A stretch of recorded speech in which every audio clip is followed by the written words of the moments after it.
Sugar is everywhere, and it's not just in candy and cakes. Sugar is hiding in your bread, sauces, crackers, salad dressings, smoothies, oatmeal, even your healthy snacks like rice cakes, granola, and protein bars. I used to think wheat thins have a small 4 grams of sugar in them.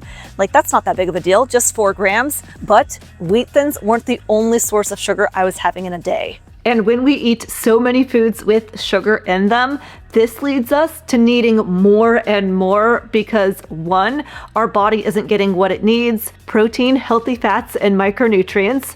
But then 2, sugar lights up the brain in the same way that cocaine does. It spikes dopamine, so we need another hit and another hit. But the good news is your body is flippin' amazing. And so in just 72 hours, you can reset your taste buds, stabilize your energy, and break free of sugar's grip. And I know this because I did this. I used to be a sugarholic. Yes, I loved Oreos, ice cream, cookies, but like I already mentioned, I was unknowingly having sugar all day in my peanut butter jelly sandwich, oatmeal, protein bars, spaghetti, and acai bowls. So in this video, I will show you exactly what to do and eat for the next 72 hours, including a full 3-day meal plan to help reset your taste buds, balance your hormones, and stop those sugar cravings for good. The goal of day 1 is to stabilize your blood sugars and turn off the sugar switch in your brain. So the checklist begins with 1, clear out your pantry. We're doing a deep clean. We're going through the pantries, fridge, even your desk drawers at work, and we're getting rid of the obvious sugars like the pastries, candies, and soda, but then start turning over the labels of all of your packages in your house for hidden sugars. Now there is a heckin' bobbins a lot of different names for sugar and artificial sweeteners nowadays, so I'll put a list on the screen that you can take a screenshot of where if my package had any of these words on the ingredients, I would get rid of that food and not buy it again. When it comes to natural sweeteners that don't have any sugar in them, like stevia, allulose, monk fruit, and erythritol, these do not spike blood sugars and they don't trigger cravings in most people.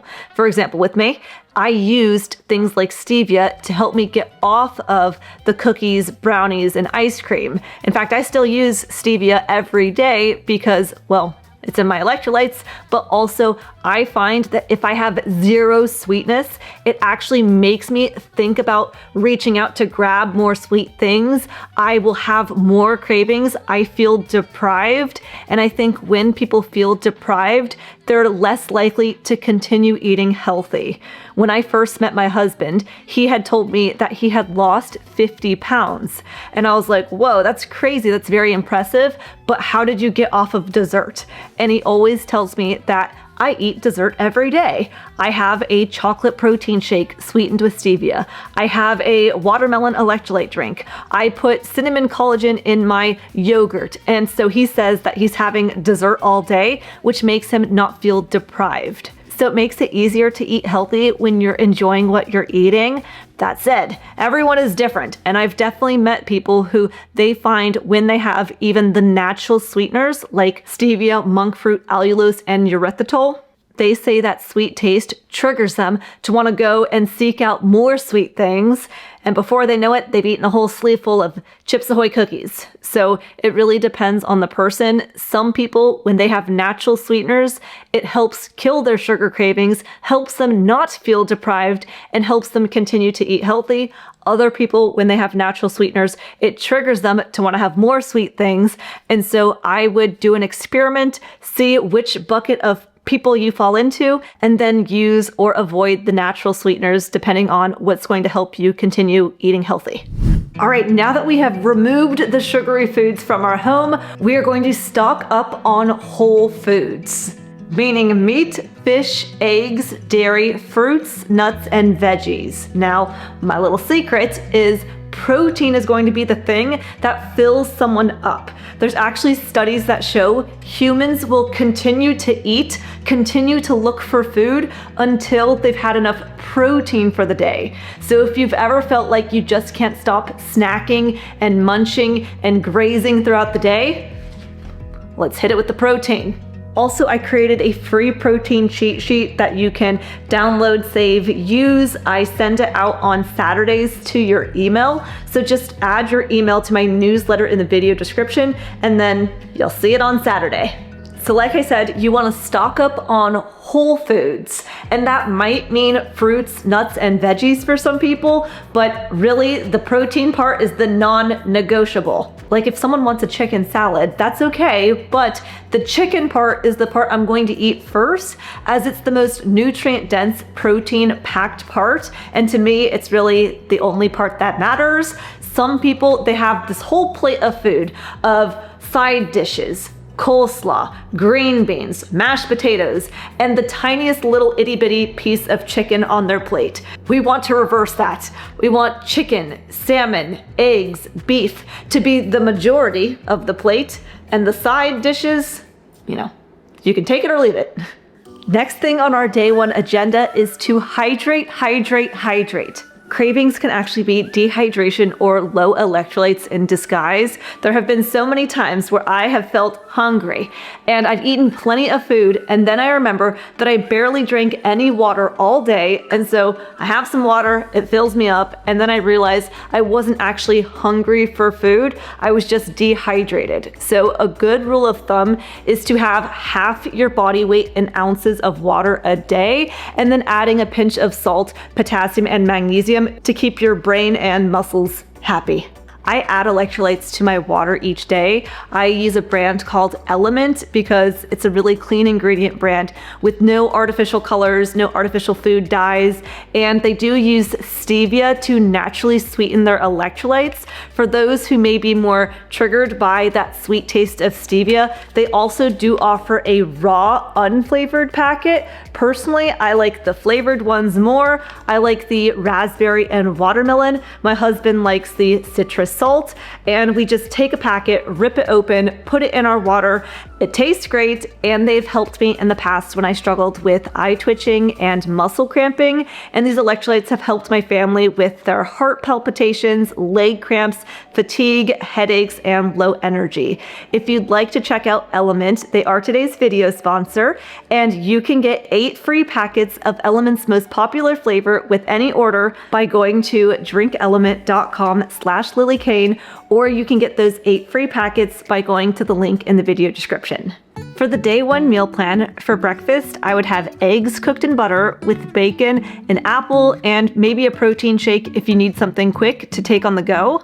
For lunch, I would have a few burgers with cheese, maybe some salsa on top. And then for dinner, I would do coconut curry chicken drumsticks, where you just take some coconut cream or coconut milk and melt it down in a pan, add some curry powder, mix it up, and then you've got your coconut curry sauce that you can pour on top of your chicken drummies. It is super tasty. Now, honestly, this day may be tough because this day is where some people may experience more headaches, irritability, fatigue, because yes, sugar lights up our brain. So our brain wants sugar, but also in our gut, in our stomach, we have bacteria, and those bacteria are living things, and they eat whatever we feed them. So if for months or years or decades, we've been feeding them a steady stream of sugar, those bacteria are so used to eating that, when you then take the sugar away from them, they start screaming and starving, and they get angry, and so maybe you don't realize it, but maybe you're being more snappy towards your spouse, or maybe you're getting more frustrated or irritable. And that's because your gut buddies are driving your emotions. They are freaking out because you're not feeding them sugar. They are going to die off. We want to kill them. And then as we continue to not have sugar, we're going to create new bacteria who are going to become so much more used to the foods we're feeding them that aren't full of sugar. And then those bacteria are going to be so happy when we feed them the new good food. That's a process though. It takes time. And so if for today you're noticing more cravings, this is where the first step on the checklist is going to be meal prep.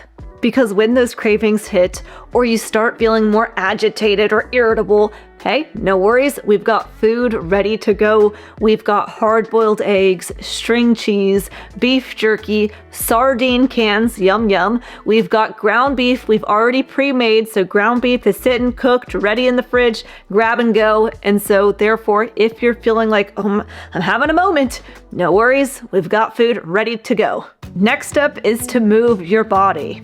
Movement boosts endorphins, reducing the need for a sugar high, especially when cravings are kicking in. Maybe you've had a stressful day at work, or you have a lot of stress around family, and at the end of the day, you're just tired and burnt out, and so you want to use sugar to push down those feelings. Well, instead, we are going to release that energy out of our bodies by taking a walk, or by lifting weights, doing a dance, walking up and down the stairs, doing something to release the energy out of the body.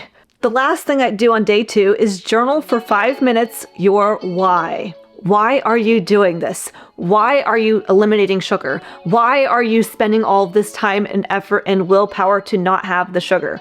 I actually just got back from a 3-week vacation in Europe, and it was with a tour group of 45 other people. Now, most of those people were older, in their 70s, and they paid so much money to be on this trip, and yet they missed out on half of the trip because, for example, we're on this bus and there would be a waterfall, and so we would have to get off the bus and go down to the waterfall, but their knees hurt. They were tired. They didn't have the energy. They would stay in their hotel room all day rather than going and sightseeing because they're just too exhausted. And so they're paying all this money to be here on this trip, and yet they're just doing the same thing that they would do at home, sit and watch TV. And to me, that's not really living life. You go to work all day long, and then you come home, and then you just sit on the couch and you watch TV. It's like, I want to be able to say at the end of my life, I did all of these things that were creating good memories and making me feel uplifted. I don't know about y'all, but I'm like, I can't believe it's Christmas time again. I feel like the years go by so fast that by the end of my life, I don't want to look back and go, gosh, I just wasted so much time. So maybe your why is you want to be there for your grandkids. You want to not have to burden your family to have to take care of you when you're older. You don't want to be taking several medications. You don't want to be in a wheelchair. You don't want someone to help you out of your chair to stand up. You want autonomy. You want freedom. You want to feel good all the time. You want to wake up with energy. You want to love this life and do all the things. So I would journal, what is your why, to help you keep going. The meal plan for the day would be breakfast, eggs, sardines, avocados, and maybe a cutie. Lunch could be chicken breast topped with olive oil, ground beef, and broccoli. And then dinner could be a super delicious, yummy ribeye. Now, I can't provide exact portion sizes of these foods because I don't know if you're tall, short, young, old, male, female, sedentary, active, though I do offer one-on-one health coaching where I create customized meal plans with the exact portion sizes and everything for you and your health goals. And I'll leave a link to my one-on-one coaching in the video description. But otherwise, what I would do is I would just eat a lot more than you're thinking. Most people tend to naturally undereat, especially when it comes to eating the protein part of it. And so I would just, hey, don't limit the protein. As much chicken, fish, lamb, beef, eggs as you could possibly eat, probably more than you're thinking. I would just make sure I'm not undereating, because if you're undereating, then this can make you feel hungry, stimulate cravings, and keep you on the sugar cycle. So the key is don't undereat. The day 3 checklist begins with a treat yourself high protein meal. What I mean by this is you've just made it 3 days without sugar, and that's huge and something to celebrate. But usually when people want to treat themselves, they end up with some pizza, some burritos, maybe some cake. And instead, we want to treat ourselves with some steak, some lamb, some scallops cooked in butter. Every day I eat burger patties and I love them, but on my birthday, to really treat myself and celebrate, I will have rack of lamb. It makes that day so much more special for me It's more expensive than just having burger patties, but it's my way of treating myself and having something that just makes me really happy and look forward to celebrating.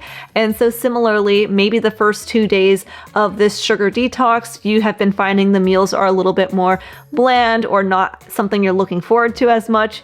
And so maybe for you, the thing to have is some shrimp, or to have some chicken wings dipped in ranch dressing that is sugar-free. A good brand for sauces, salad dressings, and condiments is the Primal Kitchen brand, as they don't use any seed oils or added sugars in their products.